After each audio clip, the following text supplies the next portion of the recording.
চলতি বছর জানুয়ারিতে ৭৫টি দেশের নাগরিকদের অভিবাসী ভিসা দেয়া বন্ধের ঘোষণা দেয় ট্রাম্প প্রশাসন। তালিকায় ছিল বাংলাদেশ, পাকিস্তান সহ এশিয়া, আফ্রিকা ও লাতিন আমেরিকার বেশ কয়েকটি দেশের নাম। এবার আদালতের রায়ে ধাক্কা খেয়েছে মার্কিন সরকারের অভিবাসী ভিসা স্থগিতের নীতি।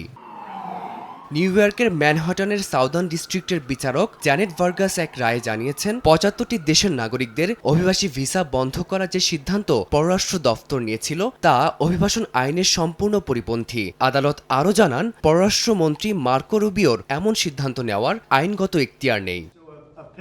ট্রাম্প প্রশাসনের দাবি ছিল, এসব দেশের নাগরিকদের যুক্তরাষ্ট্রে গিয়ে সরকারি সহায়তা ও বিভিন্ন সুযোগ সুবিধার উপর নির্ভরশীল হয়ে পড়ার ঝুঁকি বেশি। যদিও আদালতের রায়ে সাফ বলা হয়, আবেদনকারীর জাতীয়তার উপর ভিত্তি করে ঢালাওভাবে অভিবাসী ভিসা বন্ধ করে দেওয়া মার্কিন আইনি কাঠামোর সরাসরি লঙ্ঘন। টাইফুন ফ্যাব্রিক কেয়ার, ফ্যাব্রিক কেয়ারের সুপার পাওয়ার। সাবেক প্রেসিডেন্ট জো বাইডেনের মেয়াদে নিয়োগপ্রাপ্ত এই বিচারক বিভিন্ন মানবাধিকার সংস্থার দায়ের করা মামলার ভিত্তিতে এই ঐতিহাসিক সিদ্ধান্ত ঘোষণা করেন।